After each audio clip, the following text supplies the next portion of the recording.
बहुत बहुत शुक्रिया, thank you so much Vidisha. आज विदिशा में मौजूद हूं, बड़ी हाई प्रोफाइल सीट रही क्या, मैं तो कह देता हूं आज भी है। कौन कौन नहीं आया यहां? अटल जी चुनाव लड़े, हाँ जी, सुषमा जी चुनाव लड़े, विदेश मंत्री हैं, प्रधानमंत्री हुए वो, और एक से एक बड़े बड़े नाम यहां से धुरंधर विदिशा आते रहे। बातचीत का सिलसिला आज यहीं से शुरू करेंगे। हमारे साथ जो मेहमान हैं उनसे भी आपका परिचय, आपसे तारुफ कराएंगे, लेकिन सबसे पहली बात तो यह है कि विदिशा की जनता को आज जरूर बोलने का मौका मिलना चाहिए। पहले ही आते पहली गेंद पर ही पहली गेंद खेल, हाँ सिक्सर मारना पहली गेंद, हाँ जी, पहली गेंद पे सिक्सर मारना, पहली ही गेंद पर सिक्सर मारना, यह विदिशा में ही हो सकता था। और मुझे मालूम है कि यह जनता बड़ी सब्र के साथ, बड़े धैर्य के साथ इंतजार कर रही थी। मैं आपका बहुत तहे दिल से स्वागत करता हूं, थैंक यू सो मच, बहुत बहुत शुक्रिया, बहुत बहुत शुक्रिया। पहली गेंद पे जहां छक्का मारा जा सकता उस मध्य प्रदेश में, उस शहर का नाम है विदिशा। क्या नाम है साहब आपका? आगे आइए। मेरा नाम पवन कुमार श्रीवास्तव है। पवन कुमार श्रीवास्तव, पवन कुमार श्रीवास्तव, पवन कुमार श्रीवास्तव। आप सोचते हैं ये 3 बार क्यों पूछते हैं? 3 बार इसलिए पूछते हैं कि आपका नाम रजिस्टर्ड हो जाए। बाकी सवाल तो मुझे नहीं मालूम। सवाल आप लाएंगे? अच्छा जी, क्या है सवाल? मेरा सवाल ये है, गौ माता के ऊपर सवाल है सर। गौ माता के ऊपर? जी पूछिए। गौ माता मारी फिरेंगे, कोई नेता कोई विकास नहीं कर सका, कोई सब नेता जाए कोई विकास नहीं हो सका था।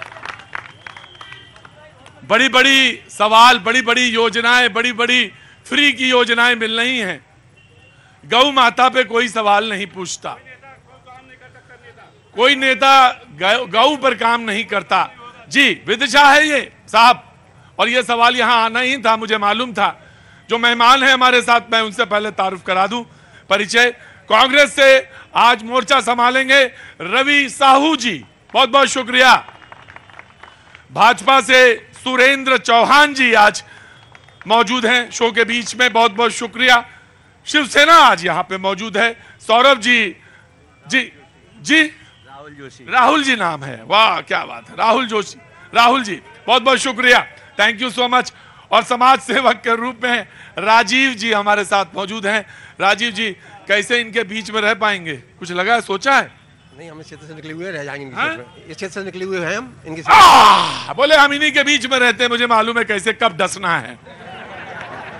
हमको मत बताइए कि कैसे कब कहां कौन से अब सवाल खड़ा करना है, मुझे मालूम है। बड़े लोग मौजूद हैं। पहला सवाल कौन बोलना चाहेगा, जवाब देना चाहेगा? शिवसेना जी, शिवसेना यहां पे मौजूद है, बोलिए साहब। मेरा नाम राहुल जोशी है, मैं शिवसेना जिला अध्यक्ष हूँ, जिला विदिशा से।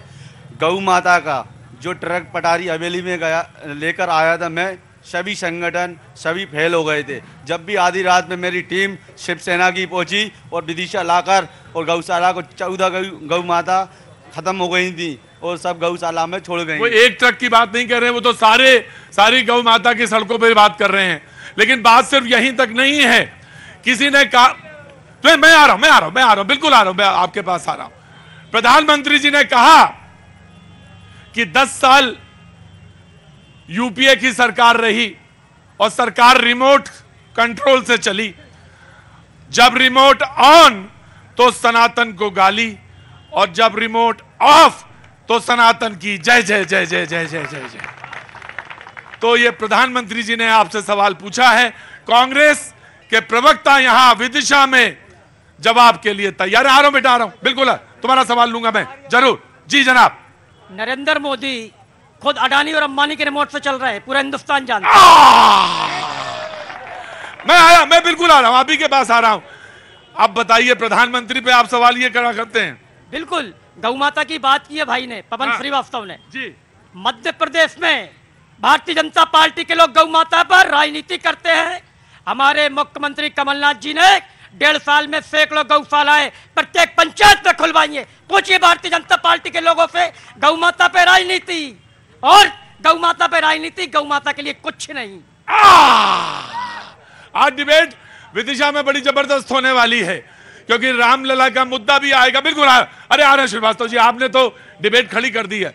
जी जनाब। बीजेपी के प्रवक्ता।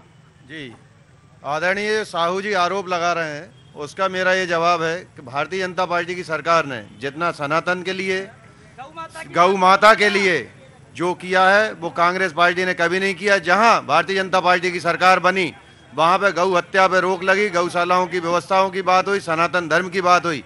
कर्नाटक में जैसे ही सरकार कांग्रेस की आई वहां पर गौ हत्या का जो प्रतिबंध था उसको हटाया, धर्मांतरण पे जो लगा हुआ प्रतिबंध था उसको हटाया, जगह जगह हिंदुओं पर अत्याचार हुए। ये कांग्रेस की मानसिकता। जी, मैं आ रहा हूं, बिल्कुल आ रहा हूं, एक एक करके आता जाऊंगे। हाँ बेटा बोलो ना, आगे आओ, जल्दी आओ। ना, इतनी देर नहीं, सवाल पूछना है तो जल्दी आगे आना होगा। बोले कि आप सनातन को गाली देते हैं, सनातनियों को गाली देते हैं और ये शोभनीय नहीं है। सनातन बोलने से नहीं होता सनातन का मान और अपमान। सनातन इस तिलक को कहते हैं, इस कंठी को कहते हैं जो मैं ये धारण कर रहा हूं। भारतीय जनता पार्टी के लोग कौन सा तिलक बताइए आप मुझे। सनातन को हम लोग हृदय में रखते हैं, सार्वजनिक करते हैं, मंदिर की बात करते हैं। मनमोहन सिंह सरकार में 5 सदस्यों ने, सुप्रीम कोर्ट के सदस्यों ने मंदिर बनाने के लिए ऑर्डर किया था। आप मंदिर की बात कर रहे हो? मंदिर बनाने का? बिल्कुल, क्यों? सुप्रीम कोर्ट ने ऑर्डर किया था, आपको पता है। और आप कहते हैं, आप कह रहे हैं सनातन, गौशाला की बात करो, गौ माता की बात करो, अब धर्मांतरण। अरे भैया, जो सवाल भैया जी पूछ रहे हैं उसका जवाब दो। आप इल्जाम लगाते हैं इनके ऊपर, कांग्रेस के ऊपर, कि रिमोट से मैं आ रहा हूं, बोले रिमोट ऑन तो सनातन को गाली, रिमोट ऑफ तो सनातन की जय जय। देखिए साहब, कांग्रेस का काम है झूठ बोलने का, हाँ? और चौड़ी छाती करके झूठ बोलते हैं। कैसे झूठ बोलते हैं? जैसे ही चुनाव आता है तो इनके नेता जो राहुल गांधी है कोर्ट के ऊपर जने उदाहरण करके चले जाते हैं, और दूसरे ही दिन नॉनवेज चीतते हुए राखी के त्योहार पे, रक्षाबंधन के महीने में, सावन के सोमवार जब चल रहे थे तब दिल्ली के होटल के उनके वो फुटेज।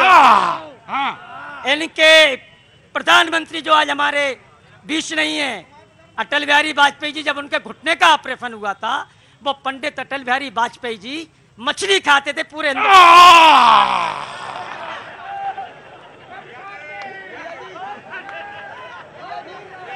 आ रहा हूं।